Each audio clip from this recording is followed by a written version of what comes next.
Hello, everyone. So welcome to this IDS seminar. IDS is Institute of Data Science. So today we are very glad to have Dr. Linshan Jiang from NTU to give us a presentation on his recent work on privacy preserving learning and inference. So without further ado, I will give the stage to Linshan. So Linshan, you can go ahead. Okay, good morning, everyone. I'm Linshan Jiang from NTU, and this is my email address. Today, I would like to introduce my research talks, the lightweight privacy-preserving learning and inference in IoT. So let's get started.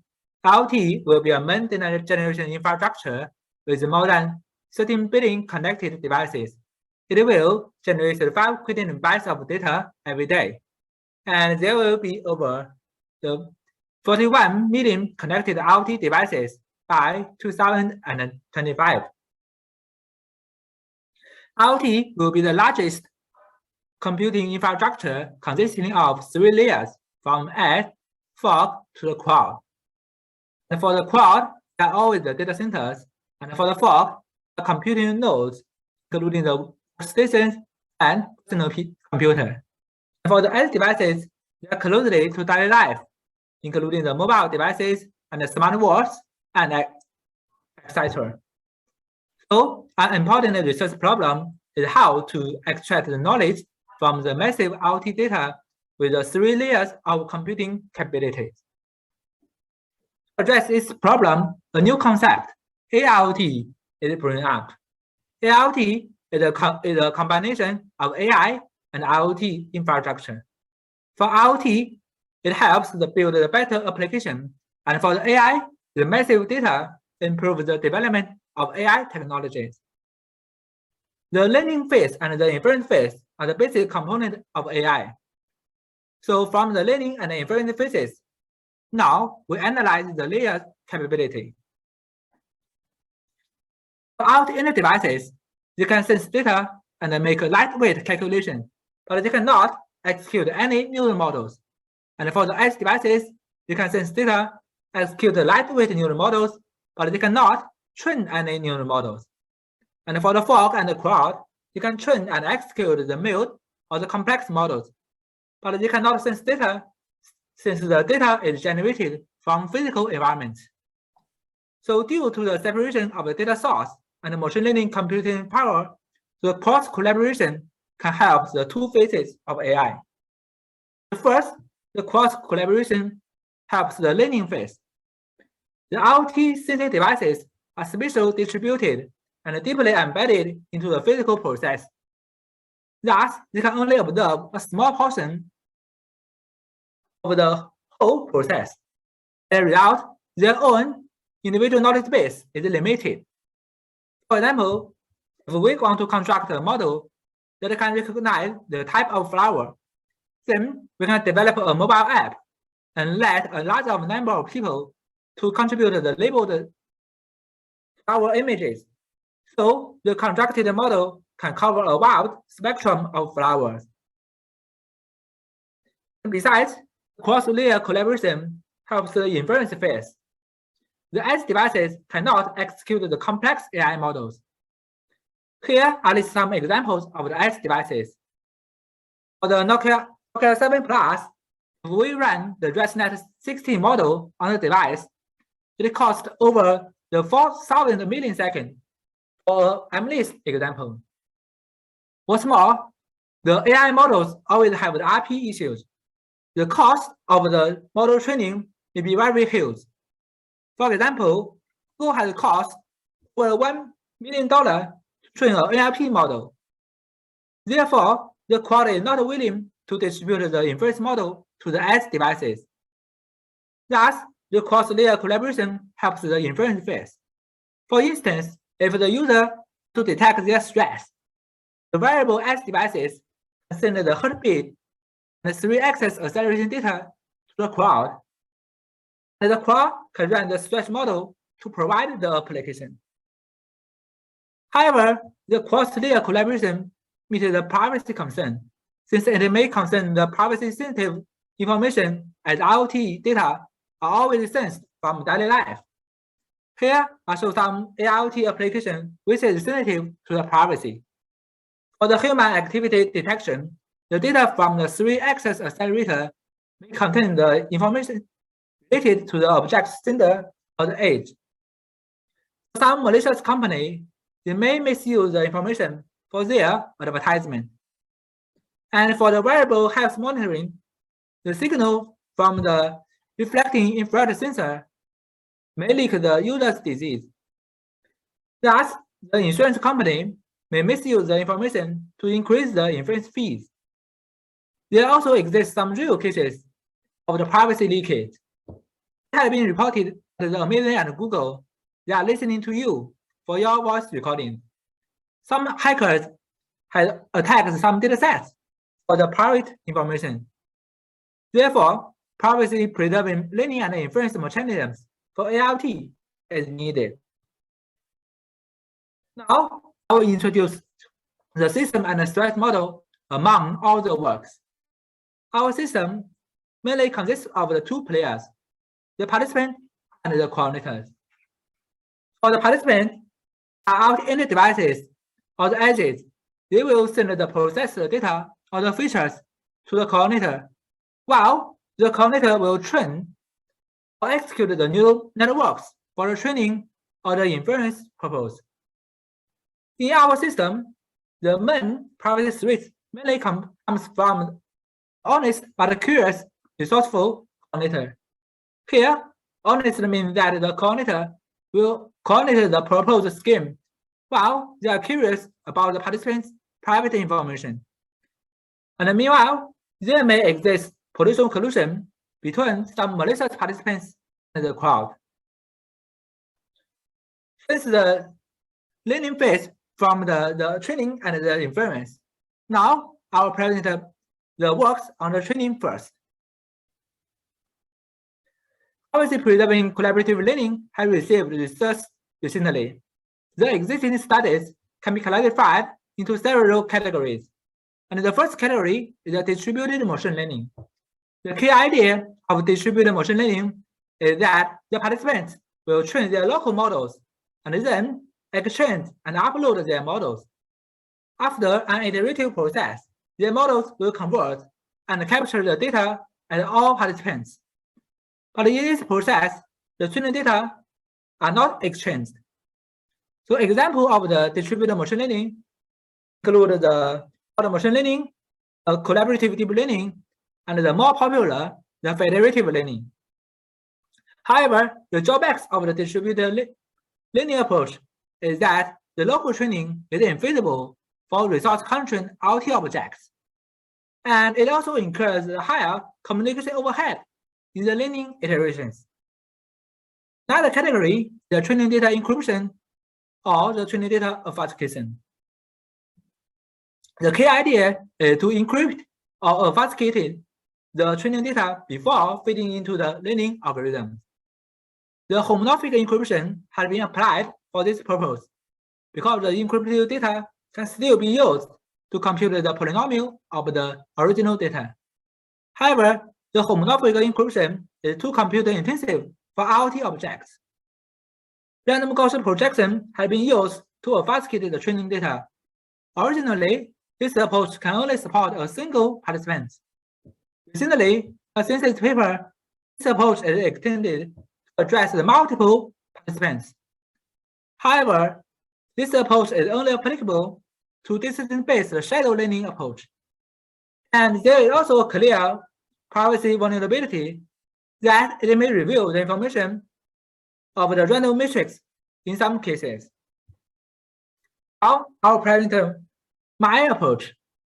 During the system initialization, this participant I independently generates a random Gaussian matrix and then send the projected data IX and the label to the coordinator. It is implementable on tiny processors and has a low complexity. And for the coordinator, it will apply the deep learning on the projected data from all participants.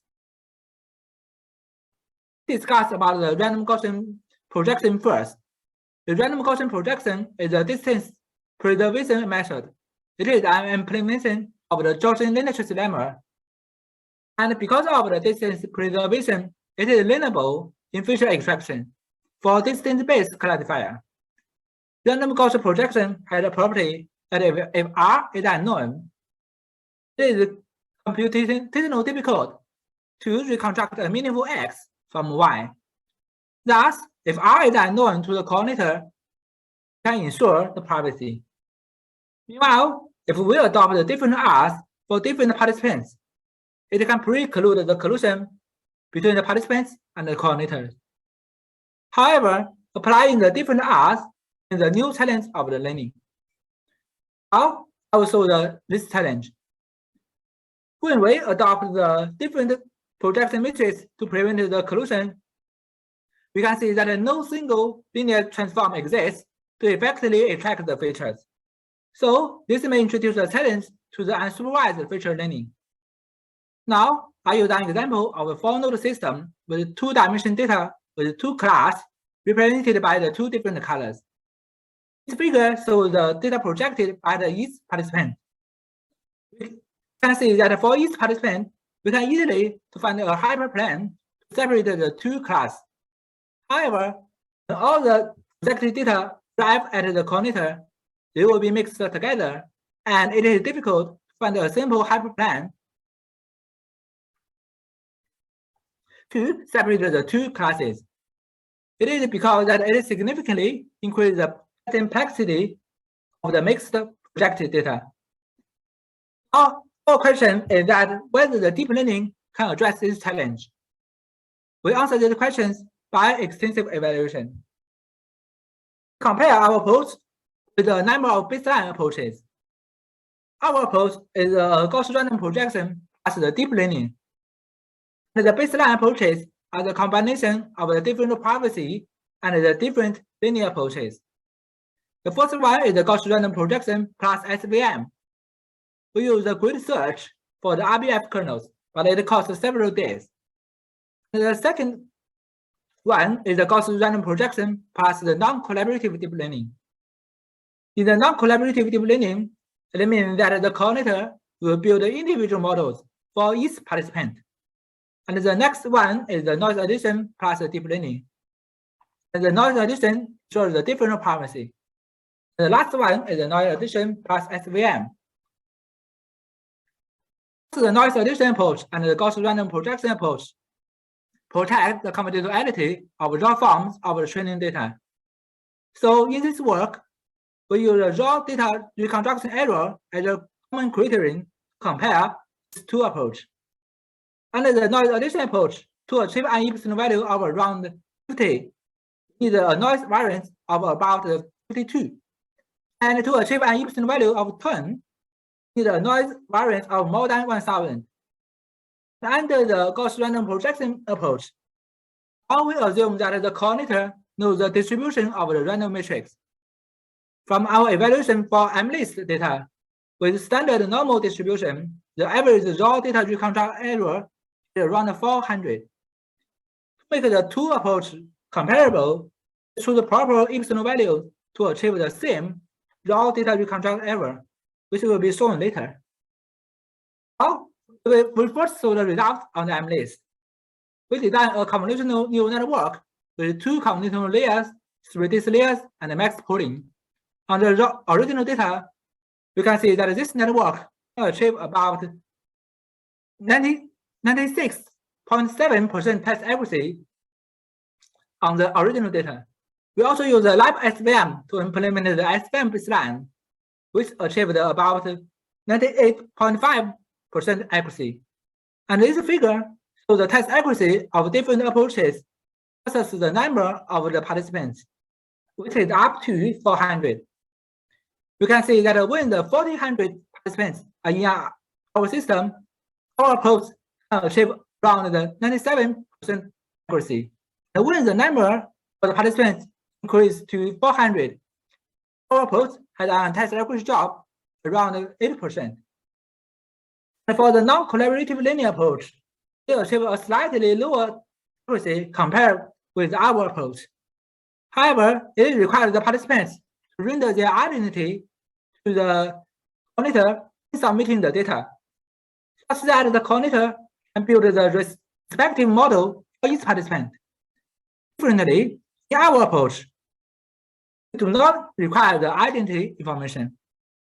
We can also see that the SVM approach does not work on the projected data in the MNIST. This figure shows the result of the noise addition approach. The x-axis is the achieved epsilon value, and the y-axis is the test accuracy. And our approach, the attacker's reconstruction error is about 400. To achieve the same level of reconstruction error, the epsilon value is to be around the 20. And this epsilon value, you can see that the test accuracy achieved by the noise addition approach is just around the 14%. This shows that both SVM and deep learning cannot tolerate the added noise well. We also implemented our approach on a test bed of 14 restaurant pairs. We compared our approach with the quad machine learning and crypto nets. The quad machine learning is a distributed machine learning approach, and the crypto net is the inference outsourcing approach. The choice of the restaurant pair is that it can support all the baseline approaches. For example, the crypto net is extensive computation.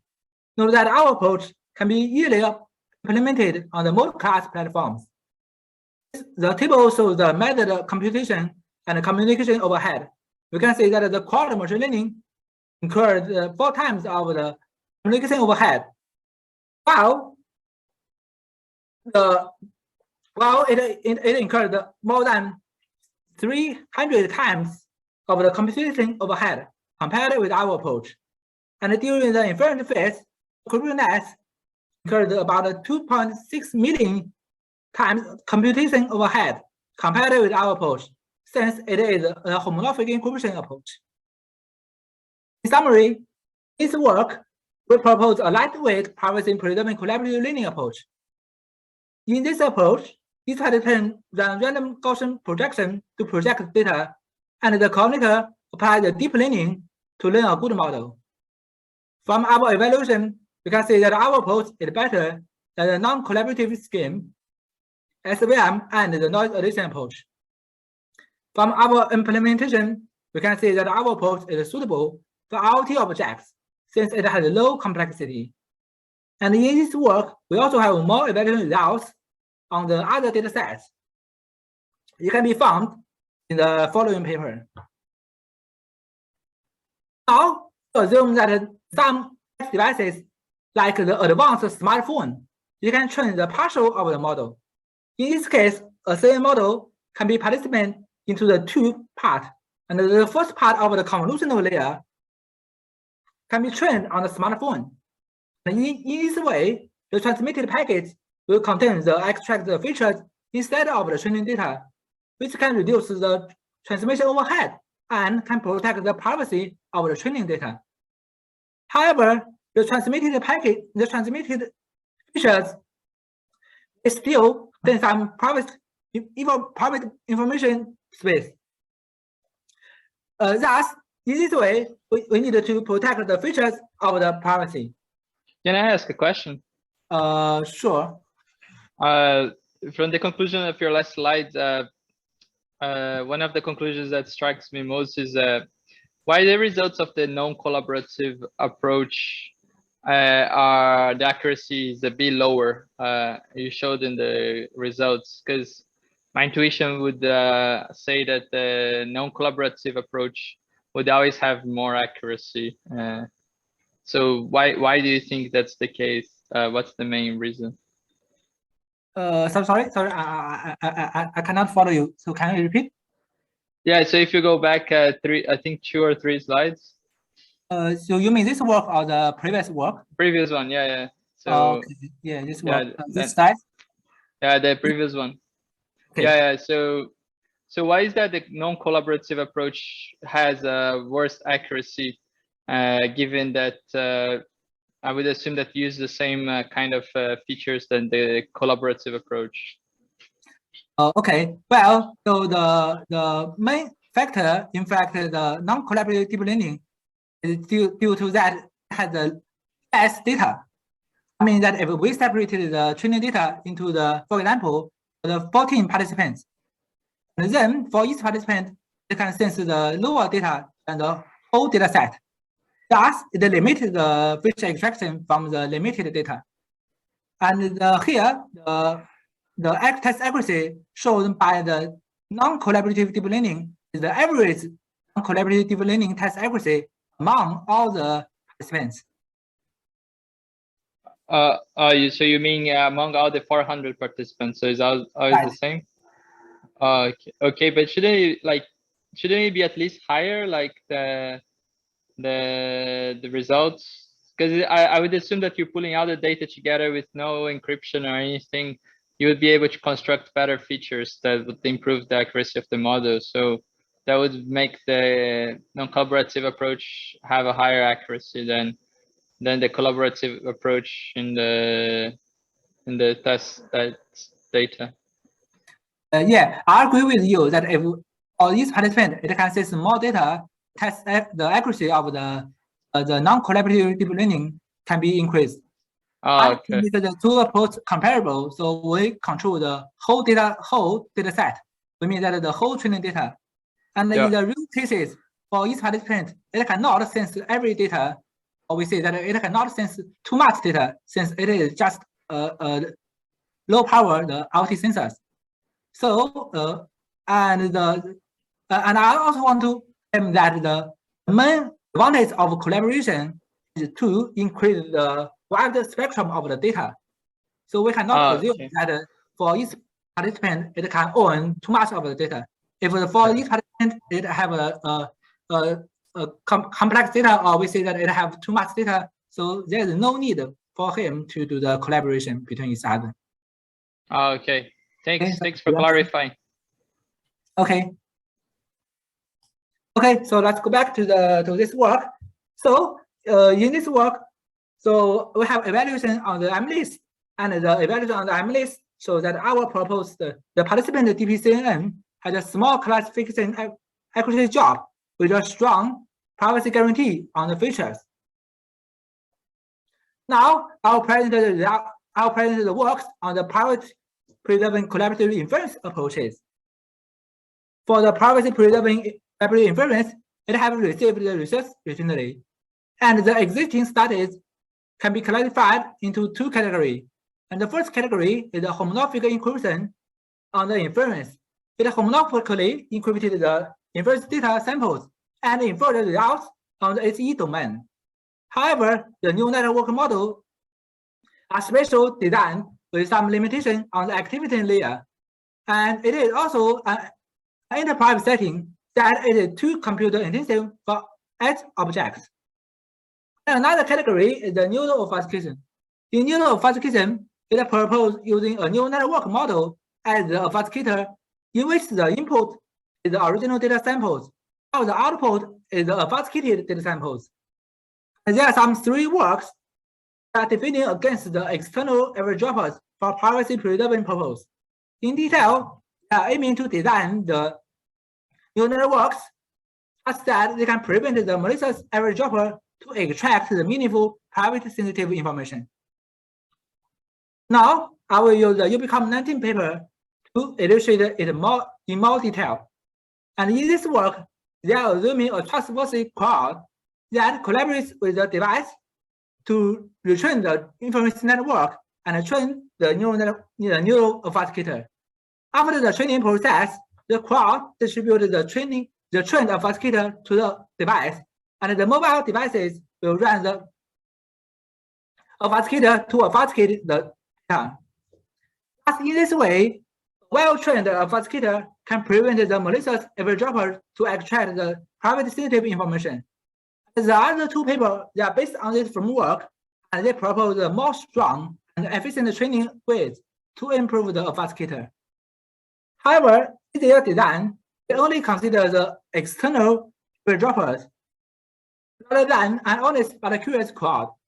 Besides, all devices they adopt use the same obfuscator into a risk of the obfuscator leakage. In this case, they are vulnerable to political collusion between some malicious participants and the crowd. So we have proposed two approaches to deal with that. And the first approach is the lightweight obtrusive data obfuscation at the IoT edge. And in this work, we aim to protect the confidentiality of raw forms of the transmitted data without any retrainings. And in our design, the quad sends a set of OBM nets, while each device, you can choose any one of the OBM net. And the generation of OBM net is very naive, so we just fix the first network in the quad, and we let the quad try to train the OBM net. After the training, so in the execution phase, the participant they can choose to run the obfuscator or not. So they choose they will obfuscate their data by passing the OBM net. We also have some experimental results on the three datasets, MNIST, ASL, and FFT. And here I just show the result on the MNIST.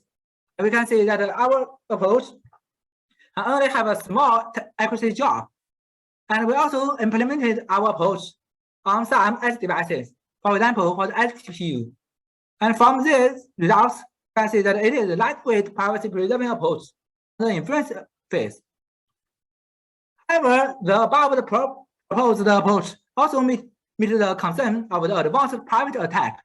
Now, I will specify the concern of the potential collusion and the advanced private attacks. If some of the device is close with the coordinator, and then you can send the obfuscator to the quad. Based on the received obfuscator, the quad can adopt the following two advanced private attacks. The first private attack is the inversion attack. The inversion attack, the quad trains an inverse neural network to recover the raw data. And this following figure shows the reconstruction process. You can see that the shape of a zero is well reconstructed on the quad. The other private attack is a private attribute attack. And in this attack, the coordinator trains an infer neural network to extract a certain private attribute, for example, the user gender. So to address this concern, we need to design a privacy-preserving inference scheme. Now, I will present the design objective first. So the first objective is the cascadability. Due to the RP issue, quad is aiming to execute the pre-trained inference model locally, while without any training of the inference model. It means that the inference model can work on both obfuscated data and the non-obfuscated data. The second objective is the resilience against the potential collusion.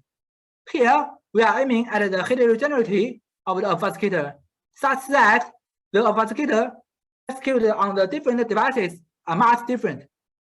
In this way, even some of the malicious devices close with each other, the quad is hard to extract the private sensitive information from non-colluding devices, since the obfuscator are different from each other. The third objective is the executability, which means that the obfuscator is lightweight for mobile devices. The last is for the scalability, such that our proposed scheme be scaled to the hundreds of devices. Now, I will present our approach. In our approach, we introduce a third trustworthy party providing the privacy service. Thus, there are three players in our approach. The first is the inference service provider, ISP, who provided the inference service by executing the inference neural network for the IoT devices. And the second player is the privacy service provider, and it sends the hidden OBM net for each mobile device. And after receiving the hidden OBM net from the PSP, the IoT devices is able to obfuscate their own inverse data in the received hidden OBM net. So now the question is how to generate the hidden OBM nets on the PSP. We propose the two approach. And the first approach is the basic Hypernet approach. We employ the Hypernet approach as the basic framework. And in the conventional Hypernet means that it's a scheme that is using a neural network trying to generate a target neural network. And their input, the random seed. And the output is the parameter of the target network. Based on the randomness of the random seed, the Hypernet can generate multiple different target networks. This right figure shows our basic Hypernet approach. We adopt the Hypernet to generate the parameter of the obfuscator. This includes some density layers. And further, we found that if we involve the adversarial learning, it can enhance the privacy protection level. Thus, we propose a Hypernet plus adversarial learning framework. This shows our second approach, the Hypernet plus the adversarial learning. Now, I will illustrate this framework. The adversarial learning denotes a scheme that which uses the adversarial net to supervise the target neural network. In our approach, the privacy service provider will generate a virtual reconstruction network and pretend the privacy attacker. And then the PSP will execute the reconstruction net, pretend to reconstruct the training data samples, and they compute the adversarial reconstruction loss. And meanwhile, we adopt the SP to generate the inverse loss. And these two loss will be combined to update the Hypernet. Now for the adversarial reconstruction loss, it will be used adversarially to update the parameter, the Hypernet. And for the inverse loss, it will be positive to update the parameter of the Hypernet. Based on the supervision of the two above losses, Hypernet can generate the obfuscator which can maintain the test accuracy while it is strong against the private attacks. Here is the detail of the training of the Hypernet on the PSP, including the communication process between the PSP and the ISP. So I will skip this slide. Now I will use an illustrated example to show how our proposed approach works. We illustrate on MNIST dataset. Now we assume that there exist two devices who have received its own OBFnet from the PSP. And then we want to use the inference service. We will obfuscate their data and send the obfuscated data to the cloud. And the cloud will run the Inference to get the inference result and send back the inference result to the device. For example, it will send the number 9 back to the device. This way, the device can enjoy the inference application. But in this phase, if the ISP is curious about the private information contained in the obfuscated data samples, ISP will run the trained attack net trying to reconstruct the data samples. However, ISP cannot get any meaningful private information from the reconstruction data since the attack net is trained on the colluding users. Here, the figure shows that we cannot get any meaningful information from the reconstructed data samples. Thus, in our approach, private information is well hidden after the obfuscation process, while our approach can maintain the correctness of the inference results. We evaluate our approach on MNIST dataset and compared the basic Hypernet approach. And the basic Hypernet approach is the approach without adversarial learning. Now, we assume that there exists 100 devices in our system, and the PSP generated 100 OBFnets. Then we evaluate from the two perspectives. The first is the impact on the inference accuracy. This upper figure shows the CDFs of the 100 hidden OBFnets on the inference accuracy. You can see that for the basic Hypernet approach, all the Hypernet maintain the test accuracy greater than 97%. While for the approach, for the Hypernet plus the adversarial learning approach, some of the hidden OBFnet has a test accuracy drop to 8%.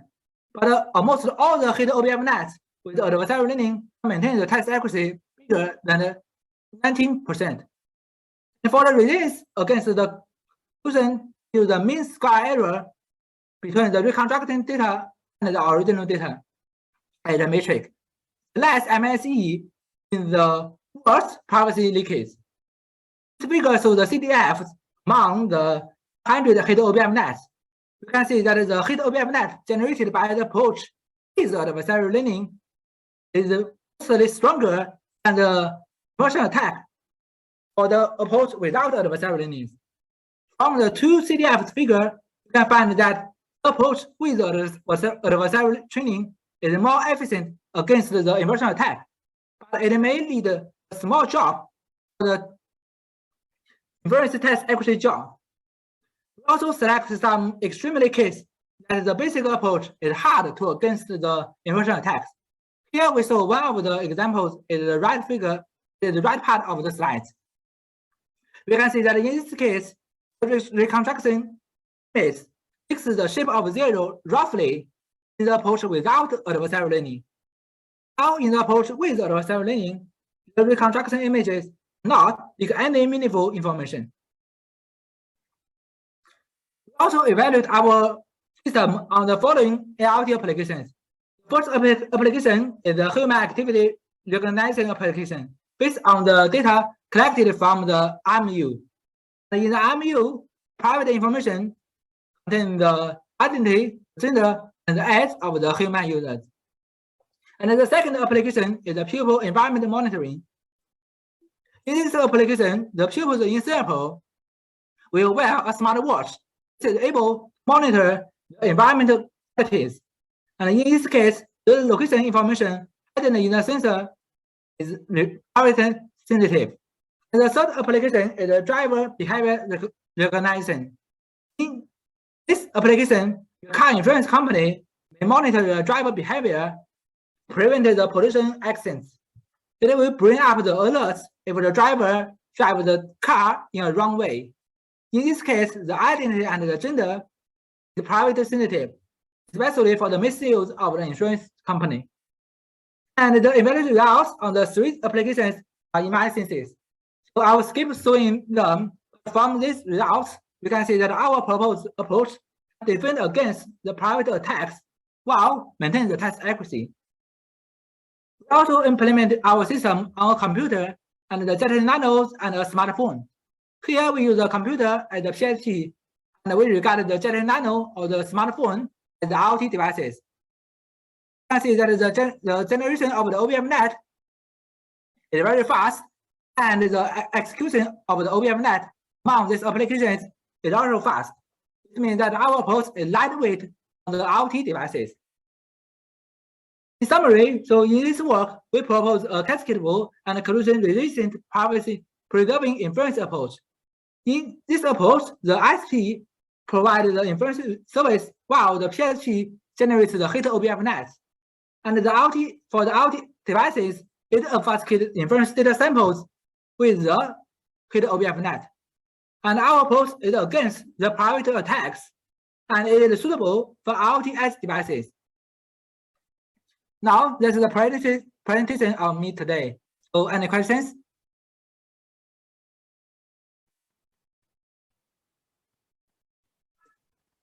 Hello. So you can send your comments. Yeah. Yes, thanks for the presentation. Any question from the audience?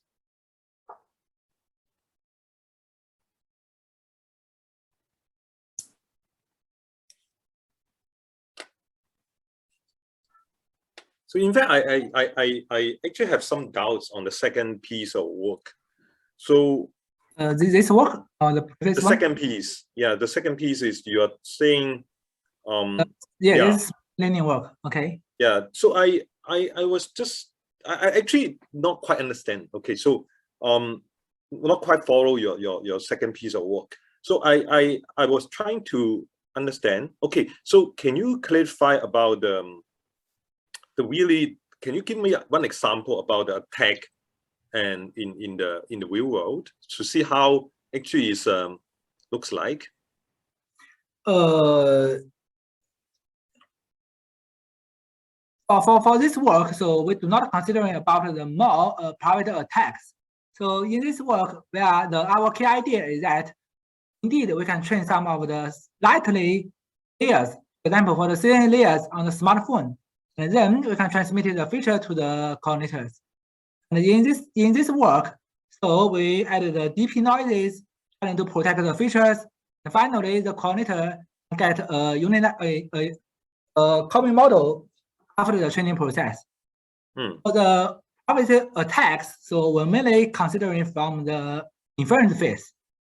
In this phase, so why we need to protect the features, it is come from the other papers. I mean that in some in CCS 16, they find that the transmitted feature can be recovered about the images, but we haven't adopt or we haven't applied this attack on our system, and so we just to claim that we have to achieve the different privacy of the features.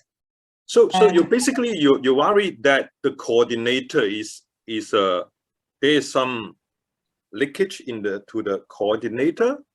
Are you saying that? So, yeah. If we send the raw features to the coordinator and trying to recover the images from the raw features, it has been shown in the scientific paper. For example, in CCS 16, they have a group. They apply this attack. They have used some convex optimization trying to reconstruct the images. So inspired by that paper, so we consider about adding noise on the features trying to prevent this attack. So you're worried about the inference attack on the coordinator. Are you saying that? Yeah. Not the inference attack, the private attacks on the coordinator. So actually, that is I'm asking. What kind of attacks are you trying to protect in this piece of work? In this work, we want to prevent about the reconstruction attack. It can use the features trying to reconstruct the images. And in our key idea is that we adopt the different privacy on the features, as we can prevent this attack. We haven't applied this attack realistic on this paper since it is just for the workshop. So it is a short paper, so we haven't applied that attack on the scenario. So our key idea is that if we add enough noises, we can prevent this attack. It's just more or less I understand your point now. So you're trying to actually your approach, you try to I add some noise to the feature. Right. So of course the amount of noise can be a problem, right? If you add more, then actually it can be hurt the federated model accuracy. Right. Yeah. The paper is just published on the workshop, not extended to a famous journal. So we also find that the different privacy may hurt the accuracy a lot, but on some simplest data set, for example, for the MNIST, it can work. Okay. For some, but the first one is actually, if you look at your first piece of work, your first piece of work, you're trying to generate. No need to step to slides. You're trying to generate the Gaussian representation, Gaussian matrix here. Right. So I want to ask one question: is that can you combine the first piece of work and the second piece of work by adding some noise to the Gaussian matrix? From our intuition, so if we add in the Gaussian random projection on the features, it may work. But we have a trail on the MNIST, and the test accuracy job is too large. So we abandoned this idea. But we think that if we can adopt this approach, say again. So sorry, just say again. What's too large? I mean, the test accuracy is dropped too much. I mean, that is the performance of the system a big job. But it depends on how much noise you add, right? So because you already have a random Gaussian matrix, right? So it's already kind of randomized. So it seems to me it can be reasonable that we can add more noise there, right? So that you can protect the privacy. Right. Yeah. And in this work, so we just adopt the normal distribution of the random Gaussian matrix. It means that it is certified to the standard random Gaussian projection. Okay. Indeed, we can adjust the projection level of the Gaussian random projection. Okay. So one more question is about the scalability of your proposal. So how many? So I'm just wondering how many parties have you tried? I mean, has the communication is actually overhead is too high so that you can? It seems to me like, for example, this matrix can be a problem. You transfer the matrix, then communication overhead. Have you considered? Sorry, you mean how many parties So in this And work, basically, how many data you need to transfer? How much data do you need to transfer? the data needed to transfer based on the the dimension of the data is smaller than the raw in the raw space. I mean that, for example, if we run this approach on MNIST, we have about over the 700 dimensions, and then we can adopt the random Gaussian projection. We can adopt the Gaussian random projection with some reduced dimensions. For example, we can reduce it. Let me recall, around the 32. Finally, we just transmitted about the 32 dimension vector array to the coordinator. Yeah, and we also in this work we also found that with the but I think the thing is you cannot compare with the raw image, right? I think you should compare the more state of the art is that we're trying to, for some federated average, like other federated learning algorithm, they transfer the models rather than the raw data, right? So I think the more reasonable comparison on the communication cost is to compare your communication overhead with other federated learning algorithm like fed average, right? Yeah, I agree with you. So we also compared it in the published paper. So we find that for the federative linear approach, so the transmission is the updated model parameter. It is bigger than the projected data, especially for some small classification tasks. And the main reason why we compared the federative learning as the baseline is that the federative learning is hard to run on the IoT in the devices. For example, for the Raspberry Pi, it is hard to run the federative learning.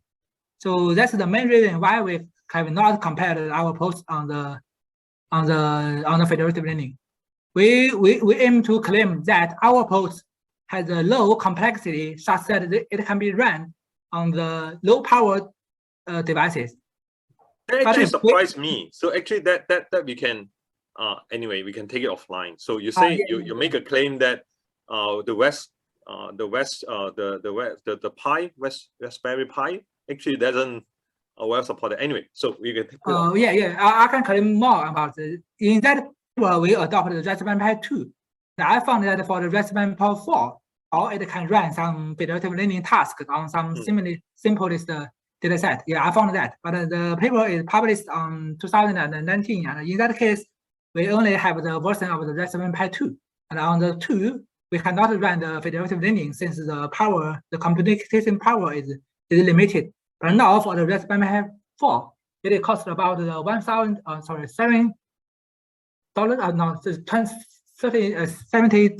Yeah, it can run the federative learning on the Raspberry Pi 4, right? Okay. Yeah, I agree with Professor Binshan that. Okay. So any other questions?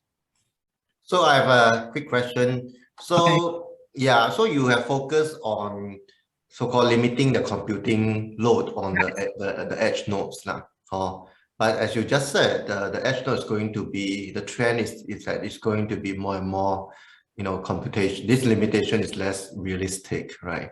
Right. You can compute more. So how do you see the relevance of your work? Is it continue to be relevant, or what is your future direction given this trend? First, I agree with your point that due to the development of the chip of the other technologies, so the edge devices is more not limited to its computation powers. But there are still some scenarios that it needs the low cost environment. For example, for some smart cities, we need some low power nodes, or we need also some low power out in the devices. In fact, so till now, for example, for the novice, the smartphone, let me say for the iPhone, so it is also hard for the iPhone to train some complex models. There have been some papers on the RPSN. They show that for the iPhone, you can train some CNNs, but it cannot train, for example, for the ResNet 1000 or for the ResNet 1.55.